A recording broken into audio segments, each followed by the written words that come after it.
Hi అండి అందరికీ. తక్కువ ఆయిల్తో హెల్దీగా ఎయిర్ ఫ్రైయర్లో ఫ్రాన్స్ తందూరి చేస్తాను. ఈ వీడియోలో చూడండి.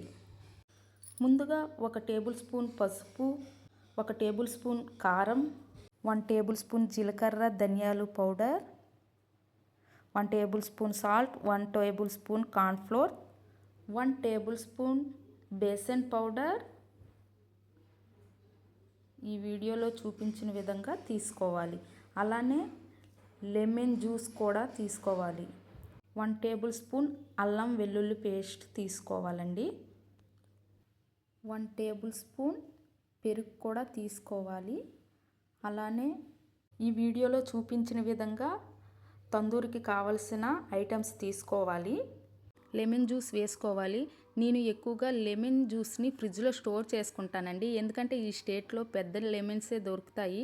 అందులో జ్యూస్ ఉండదండి, ఎక్కువగా పీలే ఉంటుంది. అందుకనే ఆంధ్ర నుండి ఈ స్టేట్కి ఎవరైనా వస్తే తీసుకొని రమ్మంటాను. అలా స్టోర్ చేసుకుంటాను లెమన్ వాటర్ని. ఇదిగోండి, ఇక్కడ ఈ వీడియోలో చూపించిన విధంగా కలుపుకోవాలి. తర్వాత 2 టేబుల్ స్పూన్ ఆయిల్ వేసుకోవాలి. వేసుకొని మళ్ళీ కలుపుకోవాలి. ఇదిగోండి చూడండి, తందూరి మసాలా రెడీ అయ్యింది. అందులోనే ఫ్రెష్గా కడిగిన ఫ్రాన్స్ను వేసుకోవాలండి. నేను బాగా క్లీన్ చేసుకున్నాను. అందులో బ్లాక్ కలర్ నెర ఉంటుంది కదా, అది కూడా తీసుకోవాలండి, లేకపోతే అది చేదుగా ఉంటుంది. అలానే సాల్ట్ వాటర్లో వేసుకొని క్లీన్ చేసుకొని తీసుకున్నాను. ఇదిగోండి, ఆ ఫ్రాన్స్కి బాగా తందూరి మసాలా పట్టేటట్టు బాగా కలుపుకోవాలండి. నేను ఒక విషయం చెప్పలేదండి, మర్చిపోయాను. రొయ్యలకి చిన్న ఘాట్ పెట్టానండి. ఎందుకంటే తందూరి మసాలా రొయ్యలు లోపలికి కూడా వెళ్తే టేస్ట్ బాగుంటుందని. మీరు కూడా ఈ రెసిపీ చేసినప్పుడు పెట్టుకోండి. ఇలా చిన్న ఘాటు లైట్గా జాగ్రత్తగా పెట్టుకోవాలి, లేదంటే రొయ్యలు ముక్కలైపోతాయి. తర్వాత ఎయిర్ ఫ్రైయర్ తీసుకొని 1 డ్రాప్ ఆయిల్ వేసుకొని చేత్తోనే ఆ ప్లేట్ని అప్లై చేస్తానండి. ఎందుకంటే నా దగ్గర ఎయిర్ ఫ్రైయర్లో పెట్టుకున్న సీట్ లేదండి, అప్లై చేయడానికి బ్రష్ కూడా లేదు, ఏదో అడ్జస్ట్ అయ్యి చేస్తాను.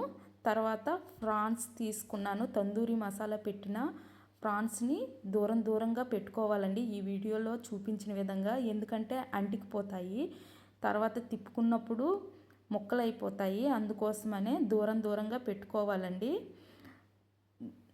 ఎయిర్ ఫ్రైయర్లో పెట్టినప్పుడు ఈ ఫ్రాన్స్ పై ఆయిల్ కూడా నేను వేయలేదండి. ఎందుకంటే తందూరి మసాలా చేసినప్పుడు 2 స్పూన్స్ ఆయిల్ వేసా కదండి, ఆ తర్వాత ఎయిర్ ఫ్రైయర్లో ఆయిల్ అప్లై చేసా కదండి, అందుకోసమే నేను ఆయిల్ వేయలేదండి.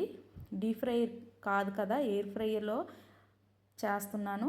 ఇప్పుడు ఎయిర్ ఫ్రైయర్లో పెడుతున్నాను. చూడండి, నేను వాడే ఎయిర్ ఫ్రైయర్ డిజిటల్ అండి. ఇక్కడ చూడండి, స్క్రీన్పై కనిపిస్తుంది. Samosa, chicken fry, fish fry, pizza, burger, chips అన్నీ చేసుకోవచ్చండి. కాకపోతే మోడ్స్ ఉంటాయి, తర్వాత మనం డిగ్రీస్ మార్చుకోవాలి. నేనైతే ఇప్పుడు ఫిష్ ఫ్రైలో 20 డిగ్రీస్ సెల్సియస్లో హీట్ చేస్తున్నాను. ఫ్రాన్స్ 30 డిగ్రీస్ వచ్చేటప్పటికి 1 సైడ్ మాత్రమే హీట్ చేసుకున్నాను. తర్వాత రెండవ వైపు కూడా హీట్ చేసుకోవాలండి. నేనైతే ఆయిల్ అప్లై చేయలేదండి, ఎందుకంటే 2 స్పూన్ ఆయిల్ ముందే వేసేసా కదండి, అందుకోసమనే. ఇవి తిరిగేసేటప్పుడు జాగ్రత్తగా తిరిగేసుకోవాలండి స్పాచులాతో, లేదంటే చెయ్యి కాలుతుంది. ఇదిగోండి, రెడీ అయిపోయింది చూసారా. ఇదిగోండి, ఇక్కడ మన తందూరి ఫ్రాన్స్ రెడీ అయిపోయాయండి. క్రిస్పీగా. నేను జాగ్రత్తగా చేయి కాలకన్నా స్పాచులాతో ప్లేట్ సర్వింగ్ చేసుకుంటున్నాను. మనం డీప్ ఫ్రై చేస్తే మనకి తినేటప్పుడు బాగానే ఉంటుందండి, కాకపోతే స్టమక్లో అన్ఈజీగా మనకి ఉంటుంది. అందుకోసమనే ఇలాంటి ఫ్రై చేసుకునేటప్పుడు ఎయిర్ ఫ్రైయర్లో చేసుకుంటే చాలా మంచిదండి. హెల్దీగా కూడా ఉంటుంది, తక్కువ ఆయిల్తో ఫ్రైలు అయిపోతాయి. ఫైనల్గా నేను సర్వ్ చేసుకున్నానండి. ఆనియన్స్ అండ్ తందూరి కెచప్తో ప్లేట్ సర్వింగ్ చేసుకున్నా. ప్లీజ్ లైక్, షేర్, సబ్స్క్రైబ్ నా వీడియో నచ్చితే.